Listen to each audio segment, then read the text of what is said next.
The great state of Texas has contributed a lot to the world of professional wrestling, but out of everything they've given, there's only one family to go to if you really want things to get funky.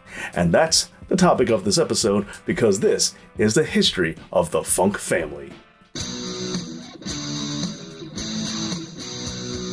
Thank you to all the wonderful supporters out there who support me over on Patreon, like True Sinister and The Reflection of Perfection. To find out how to get your own Patreon shoutout, please go over and check out my Patreon page. While the Funk family is easily the biggest name in all of professional wrestling to ever come out of Amarillo, Texas, for our history, today we're gonna have to start just a little bit outside of that jurisdiction. Let's start things off in May of 1919, because this is when Dorrance Wilhelm Funk was born. And while the Funks in professional wrestling would be most known for their work in Texas, our story today begins in Hammond, Indiana, as not only is this where Dory was born, but he also picked up amateur wrestling there, first wrestling for Hammond High School and then moving on to wrestling for Indiana State University, where he would win an Amateur Athletic Union Championship. Following this, Dory would join the United States Navy and he would serve during World War II. Afterwards, he would return home and begin his professional wrestling career, starting off wrestling in the Southwest, the Central States Territories, as well as, of course, Texas. Now, he would mostly be featured as a junior heavyweight, most famously competing against the likes of Vern Gagne, Danny Hodge, and Iron Mike DiBiase. But moreover, Dory really began to shine once he started taking on promoting professional wrestling, which he did for Western States Sports. The promotion was created by yet another Dory Denton, and he held his first show at the Tri-State Fairgrounds right after World War II, which was significant because this was the first wrestling event in Amarillo since the beginning of the war. And then just 5 years later, in October of 1951, and Western States Sports' parent company, Southwest States Enterprises, would join the National Wrestling Alliance. Then, in 1955, Western States Sports would be sold for $75,000 to Carl Doxarpolis, a former wrestler who would purchase the company and would also offer Dory Funk Jr. the chance to buy into the promotion. And it was here where Dory's career really started to take off, as not only did he become the promotion's biggest star, but he also began booking. Now, these were the golden years of professional wrestling in Amarillo, especially when it came to their television program. On Saturday afternoons, Steve Stack hosted Western States Sports' hour-long television program on KFDA TV Channel 10. Obviously enough, the show aired in West Texas, but also in New Mexico and Colorado, and it was recorded right in KFDA studios in Amarillo, Texas. Then, going back to Carl Serpolis, he was elected to be the NWA president in 1962. Now, just 1 year later, and this would begin the wrestling career of one Dorrance Ernest Funk, or Dory Funk Jr. Like his father, the younger Dory had a background in amateur wrestling, and he also played football as well, which he did for West Texas State University. Oh, and by the way, despite going to college in Texas and being a major part of the Amarillo wrestling scene, Dory Jr. was also born in Hammond, Indiana. Anyway, in 1963, Dory Jr. would begin his professional wrestling career, taking on the likes of Don Fargo in Amarillo, Texas. And back then, he was marketed more for his athletic standing, with him routinely being shown support by the football team from his old college, as well as the amateur wrestling from Tascosa High School. However, despite this, the younger Dory would eventually grow into his own style, developing something of a more hard-hitting form. This would get him to expand outside of Western States Sports, going to Florida and Missouri and even Japan, where he would further develop his rugged ways. All this resulted in just a mere 6 years later, in February of 1969, with Dory Funk Jr. officially winning the NWA World Heavyweight Championship off of Gene Kiniski, and he would become the second longest reigning NWA World Champion of all time. Only Luthez would hold on to the title longer, at least as of this recording. Dory Funk Jr. would hold on to the NWA Championship for an astounding 1,563 days, dropping the belt to Harley Race. And Harley won that match with a vertical suplex. That's right, a suplex won the world title. It was a simpler time back then. Oh, now there is a rumor out there that the reason why this title change happened was because Dory Funk Jr. suffered an accident at his father's ranch, and he was allegedly hurried back just so he could drop the belt to someone else. However, this doesn't make a whole lot of sense considering the fact that Dory Funk Jr. had several matches after that one. And so, if his return was expedited just so they could start moving the belt around and Dory Funk Jr. was going to wrestle afterwards anyway, well, I don't see why that would happen, but anyway.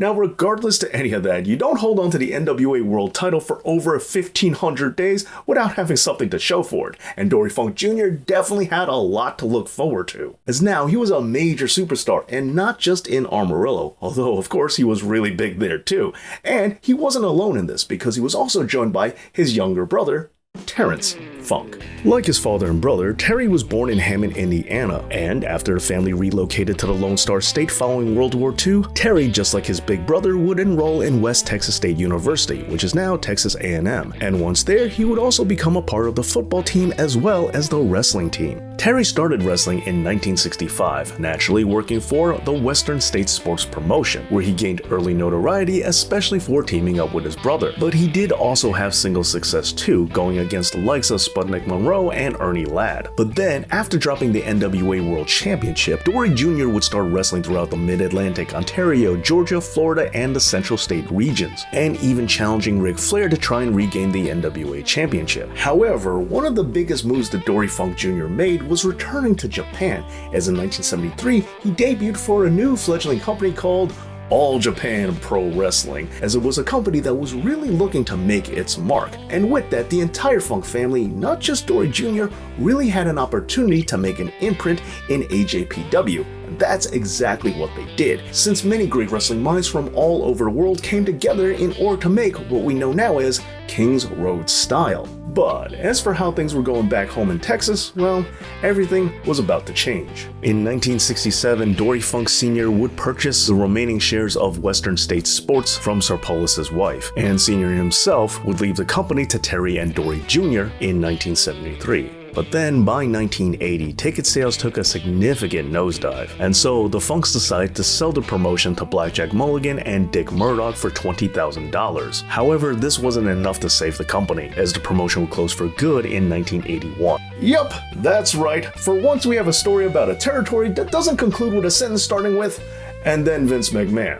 Because the closure of the Amarillo Wrestling Territory has nothing to do with the WWF for a change. Now, going back to Terry, as mentioned before, he did have his fair share of single success, which was highlighted particularly in 1975 when he defeated Jack Briscoe for the NWA World Heavyweight Championship. The story was that Dory Jr. was supposed to get a title shot, but he wasn't there, and so his younger brother would take the shot instead, and he won. And while Terry Funk did have a very successful title reign of over a year, it all came crashing down when he went against none other than Harley Race, the same man who beat Dory Jr. Then in 1981, Terry Funk wrestled for the Continental Wrestling Association, feuding with Jerry Lawler, leading to their famous empty arena bout, which I already covered on this channel some time ago. However, despite the success that both Funks saw, this would all be met with some mixed reviews when they entered the WWF. In 1985, both Funk brothers joined the World Wrestling Federation, with Dory Jr. getting a name change to Haas Funk. Now, Terry would fare slightly better, as he did receive some world title shots against then champion Hulk Hogan, but alas to no avail. But the biggest change to the Funk brother dynamic is that Terry and Dory Jr., who are actual brothers, were given a brand new sibling, Jimmy Jack Funk, portrayed by Farron Barr Jr., who himself is the son of Sandy Barr and brother to Art Barr, who is the inventor of the Frog Splash. Yup, that's right. Despite already coming from a famous wrestling family, WWF decided to give him a different one instead.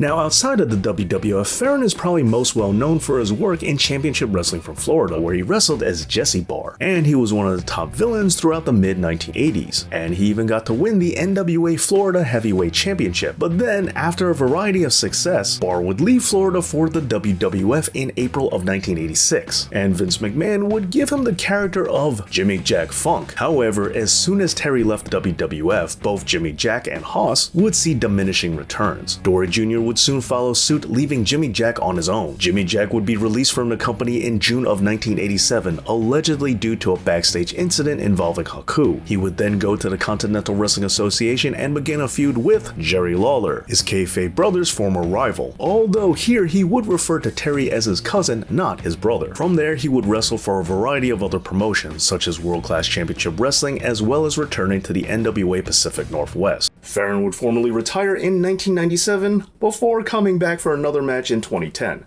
and then another one in 2016. What can I say, breaking retirements apparently runs in the family, even when it's kayfabe. But anyway, let's return to talking about the legitimate Funk family. In 1989, Terry Funk would join World Championship Wrestling and become a part of the JTEX Corporation, and he would develop quite an intense rivalry with Ric Flair, where he would challenge Ric Flair to a match for the title, only for Flair to refuse, saying that Terry Funk was spending too much time in Hollywood. This was a direct reference to Terry Funk's role in the movie Roadhouse. Terry would then piledrive Ric Flair on a ringside table, keeping him out of action until the two could face off at the Great American Bash, where Flair was victorious. Meanwhile, after the WWF, Dory Jr. would wrestle for the World Wrestling Council as well as a variety of other companies. This would continue to around 1990 when Dory Funk Jr. would return to All Japan Pro Wrestling. Oh, but also he would have a really random cameo in the 1996 Royal Rumble for some reason. Anyway, while Dory Funk Jr. was in the Land of the Rising Sun, Terry Funk would occasionally rejoin him, splitting his time back and forth between the United States and Japan. But most excitingly, during this time period, Terry would join the International Wrestling Association of Japan, and this is where he would have his infamous match against Cactus Jack. Now, for copyright reasons as well as violence reasons, I really can't show you any of that, but I think you know the one I'm talking about.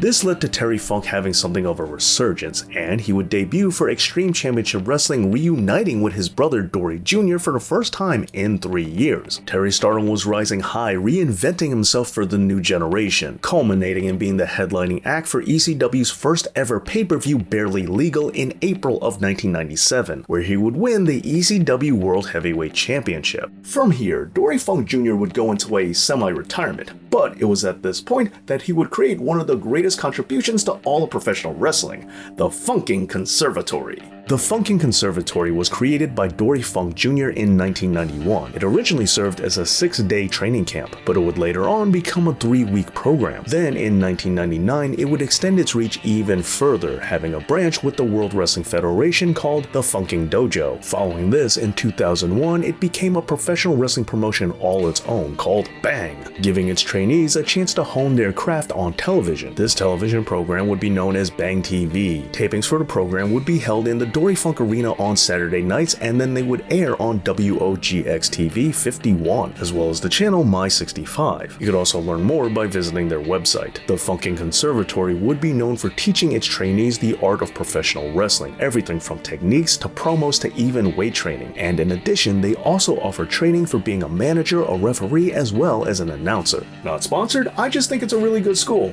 But if you do want to set up a sponsorship, let me know, especially because I'm worried that I might have gotten demonetized because of people mishearing your last name. Meanwhile, Terry, on the other hand, would go back to the World Wrestling Federation, but this time as Chainsaw Charlie, rekindling his feud with Cactus Jack, aka Mick Foley. But this would transition to the two becoming a tag team, winning the WWF Tag Team Championship. Although Terry's time in the WWF would be short yet again, as he would return to ECW in 1998 before going back to WCW in 2000.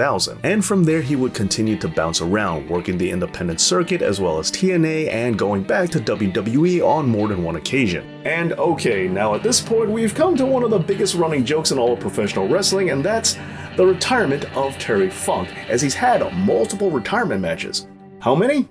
Well, that's going to be kind of hard to calculate, but for now, here's a working list. Alright, let's start things off back in 1983 with the Funk brothers taking on Stan Hansen and Terry Gordy, with the Funks being victorious. However, he was not victorious at Clash of the Champions 9 when he took on Ric Flair in an I Quit match, with the loser having to retire. Although it has been said that Terry was not initially made aware that this was being marketed as a retirement match. But after that match in November, Terry Funk was right back at it, going against Stan Hansen in June of 1990. 7 years later, in September of 1997, Terry Funk would have a 25-minute match against Bret Hart at the show called Terry Funk Presents WrestleFest 50 Years of Funk. This match was featured in the Beyond the Mat wrestling documentary, and Funk's retirement would last an amazing 11 days. 2 years later, and Funk would have another retirement match, but this time it would be against Sabu for the show AFW One Last Dance, Funk vs. Sabu. And in 2005, Terry would team up with his brother yet again to take on on the team of America's Most Wanted, where the Funk Brothers would challenge AMW for the NWA World Tag Team Championships. Now, they would lose via DQ, and once and for all, Terry Funk would retire. And by once and for all, I mean for about 3 months, because that's when he took on Dusty Rhodes. Anyway, 6 years later, in 2011, Tommy Dreamer would defeat Terry Funk in a no disqualification match for the AWE Night of Legends show. But this time around, Terry's retirement would last 2 years, which is pretty good all things considered. But then he had his final, as of this recording, retirement match against Jerry Lawler for the USACW All-Star Tribute to Lance Russell. This took place in October of 2015. But that's not to say that this was his last match, as he would have 2 more in 2017, both of which saw him teaming up with the Rock and Roll Express to defeat the teams of Jerry Lawler, Doug Gilbert, and Brian Christopher. And you want to know what the real kicker is? Despite the fact that this is Terry Funk's most recent bout, it was never advertised as a retirement match. Now, as for Dory Jr. on the other hand, well, the two brothers haven't teamed up since way back in 2013. It doesn't mean that the older sibling hasn't been seeing any action, because as it turns out, Dory Funk Jr. has actually wrestled more recently in November of 2018. Well, there you have it, the history of the Funk family in professional wrestling. What are some of your favorite Funkin' moments? Let me know down in the comments, and please make sure that you're a member of the Know It All Nation by subscribing to this channel, and also leave a like for this video. Thank you so much for watching, and thank you to all the amazing, wonderful Patreon supporters out there, and as always, Dave knows